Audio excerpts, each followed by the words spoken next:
तो hello guys, देखी पढ़ते हो ये पहला बार 12 बजे शुजे।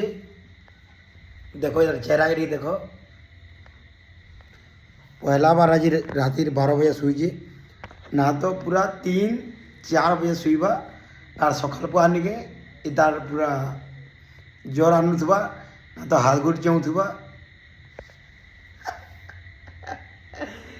किसी ना किसी प्रॉब्लेम इतार चलसी कि जल्दी ना शुवा बोले कारण सकाल उठी पारवा और तार देह भी भल रहा।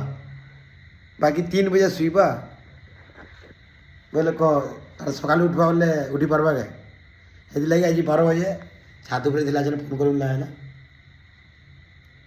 ब्लॉग ब्लॉग वीडियो बनी जेटा या